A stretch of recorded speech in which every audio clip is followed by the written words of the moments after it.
हे दाखवता का? हो.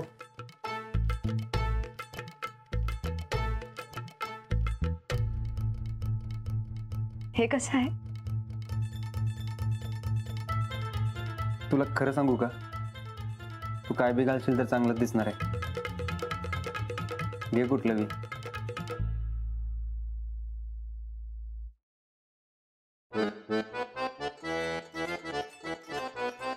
ते लॉकेट बघूया काय?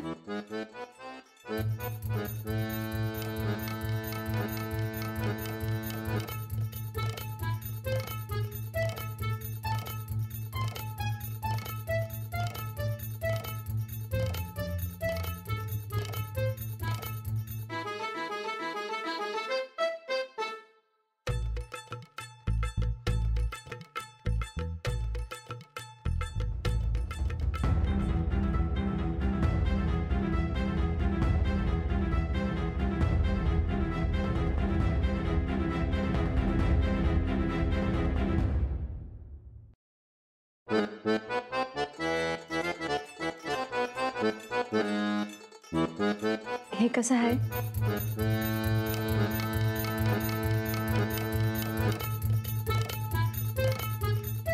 तुला आवडले ना? घे मग.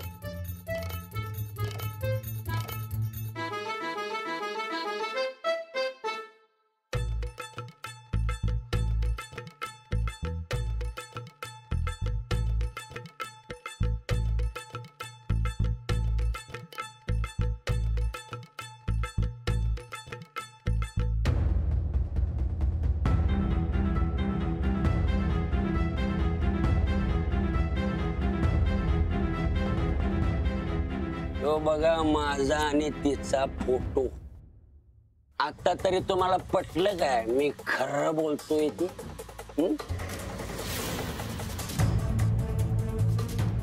बारक्यापणापासून बघतोय एकदम पॉलिटिकल डोकं आहे त्या बाईच. माणसं खेळवण्यात तर तिचा हात कोण धरणार नाही. पैशासाठी कोणाचा गळा घोटाळा पण कमी करणार नाही ती बाई. पैशासाठी काय काय गेले तुम्हाला माहित आहे तिने? 4 लग्न आणि 4 मर्डर केल्यात तिने.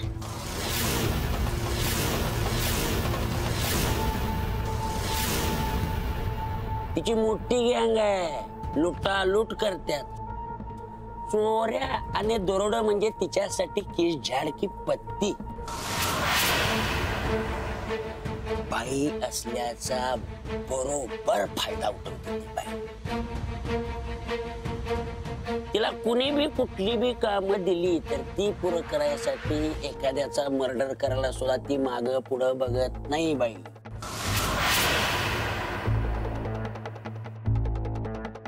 आता तुमच्या घरात शिरल्या म्हणल्यावर काही ना काहीतरी प्लॅन असणार तिचा, हे नक्की सांगतो. म्हणून सांगतो सावध राहा. तुम्हाला सांगतो तिला बघितलं की नाही टाळकच इसकाटते माझं. बहीण नाही, वैरी नाही, वैरी. समोर दिसलं की तिच्या डोक्यात काहीतरी घालून तिचा मुडदा पाडावासा वाटतोय.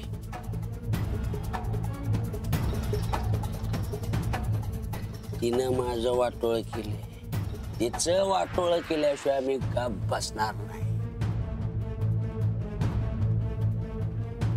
पण तुम्ही सावध राहा.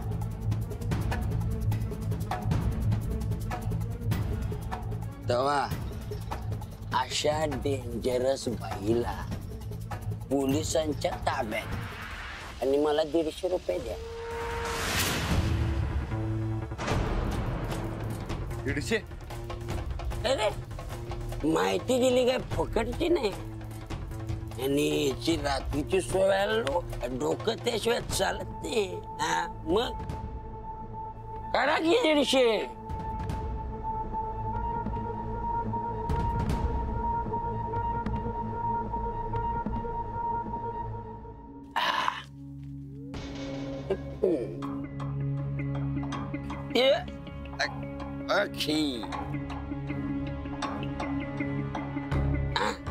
फोटो झालं की दाखवलं तुम्हाला ते. काहीही झालं तरी लगीन होऊ देऊ नका. निघा.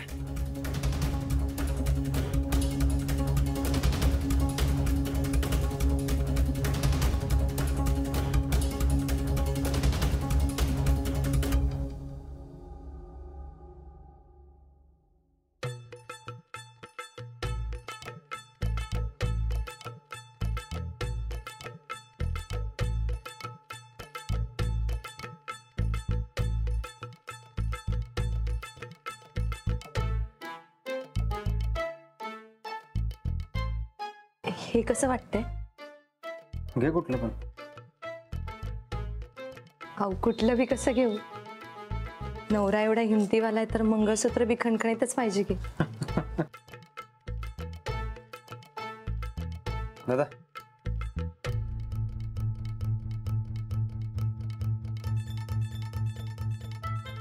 तुम्हाला एक सांगू का? तुम्ही हे असं असलं की खूप भारी दिसता बघा. आणि तू कायमच भारी दिसतीस. आता माझं काय मध्येच. असंच.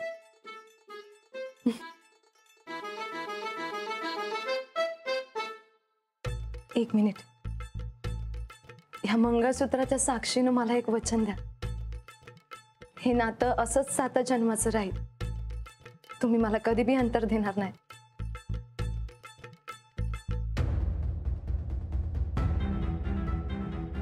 मी तुला कधीच अंतर देणार नाही.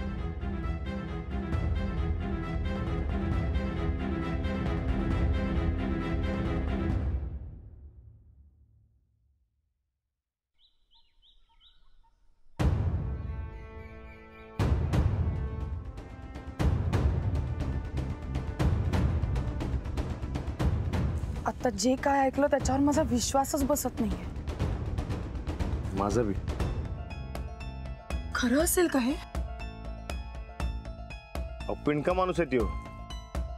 माधुरीचा भाव वाटते खरंय, पण त्याने सांगितलं ते. बाहो, एखादी बाई एवढ्या थराला जाईल असं नाही वाटत आहे मला. आणि माधुरीला तर रोज आपण घरी बघतोच आहे की. मला बी हे काय खरं वाटत नाही. अहो 150 रुपयासाठी काय बी सांगितलं त्यानं. पण मग माधुरीनं ती अनाथ आहे असं खोटं का सांगितलं?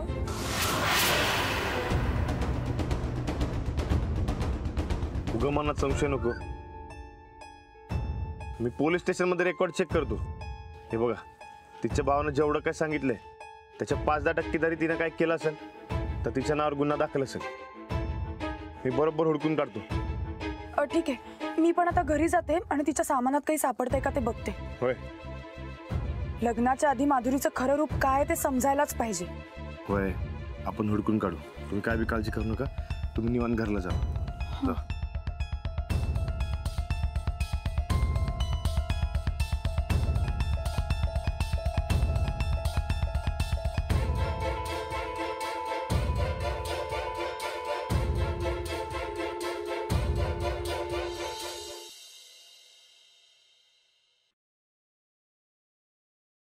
राधे, बिगी बिगी आटीप आज उद्यामध्ये समजा फराळ व्हायला पाहिजे बघ. वय वय, सनिदाच्या लग्नाची तयारी एकदम जोरात झाली पाहिजे. गोदा का लगीन लय नाही पण जरा तरी जोरात व्हायला पाहिजे होतं बघा. आता सूरजच नाही म्हणालाय तर मग आपण बोलून काय होणार आहे? पर तसं नाही व, हे चोरून केल्यासारखं वाटत नाही काय? चोरून केल्यासारखं म्हणजे काय ग? गायकवाडाच्या चोरीचा मामला नसतोय, कळलं काय? अगं बाई तसं नाही. 4 माणसं काय म्हणतील? आणि त्या 4 लोकांनी आमच्या समोर आम्ही बघून घेऊ की 4 लोक काय म्हणतील. चल चल फराळाकडे ध्यान दे. आणि हा ते मला पानाचं दे इकडं, मी साफ करून देते. द्या. चंदे, हा असं लईच उमाळा फुटलाय तुला. काय भानगड?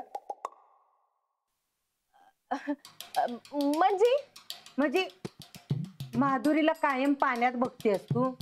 आज तिचा लईच उमाळा आलाय म्हणून म्हणलं. ते गोदा का माणसाचं गुण कळल्यावर कौतिक तर करायलाच पाहिजे.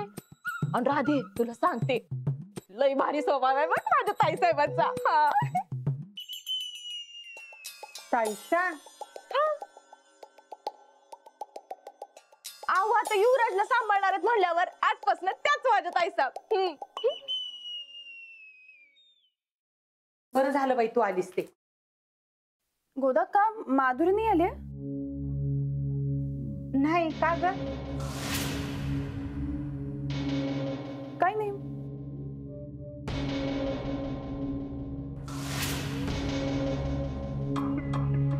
गोदा का थोरला त्याचा फराळाचं काही बी सांगून नाही गेल्या. राधे आवर बाई पटापट आवर, मी जरा बघून येते. मी आलेच. हा काय गोदा का मी आलेच. ए फराळाकडे ध्यान दे. काय बाई, चल बाई आपण आटपूया लवकर लवकर.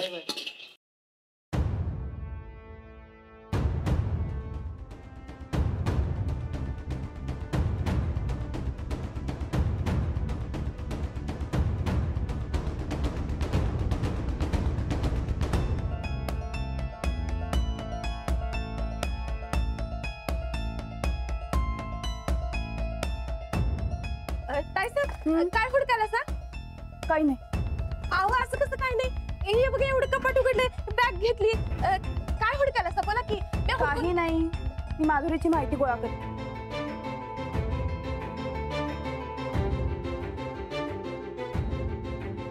कसली माहिती? कसली म्हणजे? ती कोण आहे ते आपल्याला कळायला नको का? आता ती आपल्या घरात लग्न करून येणार म्हणल्यावर तिच्याबद्दल सगळी माहिती मिळायलाच पाहिजे. अहो पर हे असं दुसऱ्यांच्या बॅगेला परस्पर हात लावणं बरोबर नाही. काय लवकर ये की. हा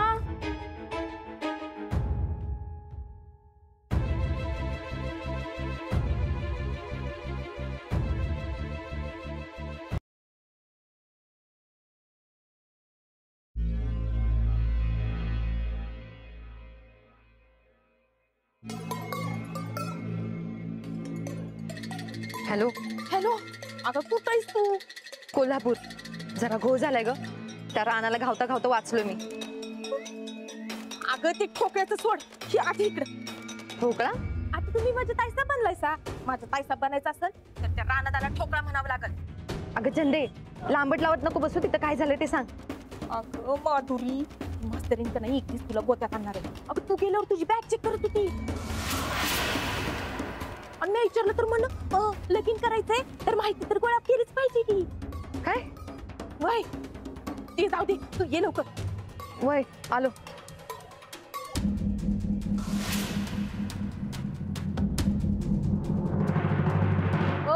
मी मालक आहे या घरचा. मालक असेल घरात, बाहेर नाही. उगाच आमच्या पोरावर दादागिरी दाखवायची नाही.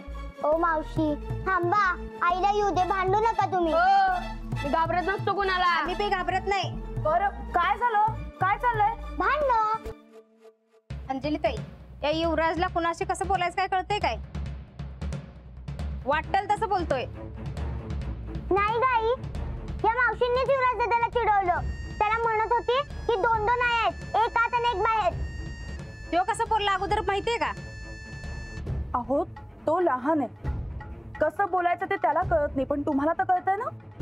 अहो अंजली ताई, बोलता बोलता विषय वाढला, पण हे लईच उघराट बोलतोय बघा. मी म्हणाले ना तुम्हाला, अहो लहान आहे तो. ही लक्ष्मी बी लहानच आहे की, ती पण आगाऊपणा करते, पण तिचा राग येत नाही कधी. पण ह्यो युवराज, त्याला काही लहान मोठ्याचं भान आहे का? ठीक आहे, आता हा विषय जास्त नको वाढवायला, उगाच भांडण नको. मी समजावेन त्याला. तुम्ही सांगताय म्हणून गप बसते, नाहीतर हे बघा, मी म्हणाले ना मी समजावेन म्हणून. यापुढे युवराज असं करणार नाही. तुम्ही या. युवराज, असं नाही करायचं बाळा. आई, अगं युवराज दादाची काहीच चूक नव्हती, तर मावशीनेच त्याला चिडवलं. अगं हो, पण म्हणून आपण कशाला उलट बोलायचं? युवराज, भांडणं करून काही होणार आहे का? आपणच अशा माणसांकडे लक्ष द्यायचं नाही. पण मला काय बी बोलल्यावर मी ऐकून घेऊ का? नाही नाही, ऐकून नाहीच घ्यायचं. पण मी काय म्हणते, तुला जर का कोणी काही बोललं ना, तर तू सरळ मला येऊन सांग, मी बघून घेईन त्यांना. तू काही बोलायचं नाही, कळलं? वहिनी, हे बघा सगळं सामान घेऊन आले.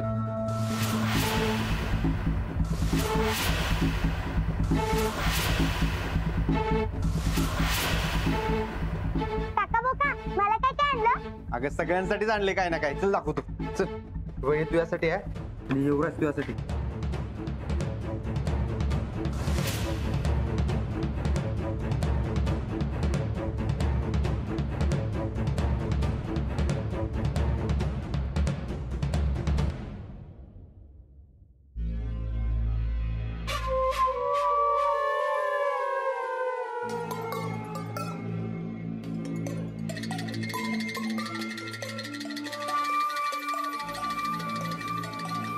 सावध राहा बघ बाई, ही मास्तरीन लई चाप्टर आहे. तुला काय काय विचारलं तिने? मला काय नाही विचारलं, मी आज तिला विचारलं. मी म्हणलं असं दुसऱ्यांच्या बॅगेला असं परस्पर हात लावून ये, तर मलाच म्हणती लगीन करायचं तर जरा तर चौकशी करायला पाहिजे की म्हणून. जरा तरी नाही, मला तर वाटतं जरा लईच चौकशी चालू आहे. होय, म्हणूनच म्हणाल्या तू जरा सावध राहा बघ बाई. माझ्या ताईसाहेब का नाही लई मोठ्या कटकारस्थानं करणाऱ्या, ती त्यासनी उरून उरली बघ. हे बघ, ही मास्तरीन जर का तुझ्या मागं लागली तर तुझं काय खरं नाही बघ. तुझ्या ताईसामध्ये माझ्यामध्ये लय फरक आहे चंदे. तरी बी आपण सावध राहा ना ग. का सावध नाही, मी डायरेक्ट नटते. म्हणजे कळल तुला. आता या मास्तरनीची कशी पुंगी टाईट करतो ते बघ.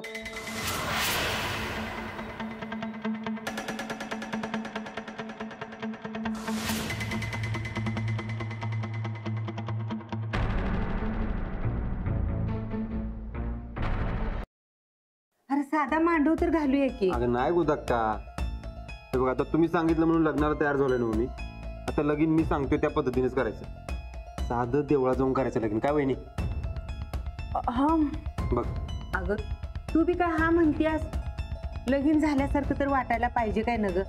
काकाच्या लग्नात मी लई मिरवणार मिरवणार म्हणून नाचत्या लक्ष्मी, आणि तू देवळात लगीन करायचं म्हणतोयस होय? अगं पण असू दे की, काय होतंय?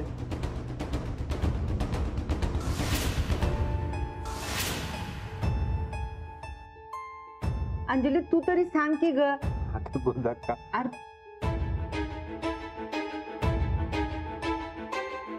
तुम्ही माझी बॅग चेक केली का? हो. का? मी मामांकडे तुझी चौकशी केली. म्हणजे जी मुलगी लग्न करून घरात येणार आहे तिच्या आई वडिलांची माहिती करून घ्यायला पाहिजे ना, म्हणून मी चौकशी केली. त्यांनी मला सांगितलं की तू अनाथ आहे, अनाथ आश्रमात वाढली. ठीक आहे, शेवटी माणूस माणूस असतो. म्हणून मी अनाथ आश्रमात तुझी चौकशी करायला गेले होते.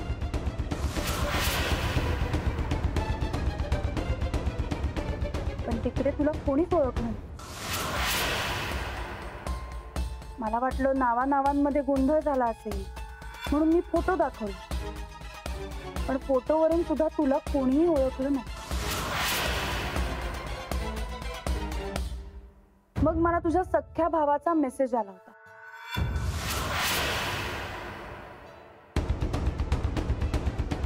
मी त्याला जाऊन भेटले आणि तिथे मला त्यांनी जे जे काही सांगितलं ना ते ऐकल्यावर माझ्या पायाखालची जमीनच सरकली. वहिनी कशाबद्दल बोलताय तुम्ही?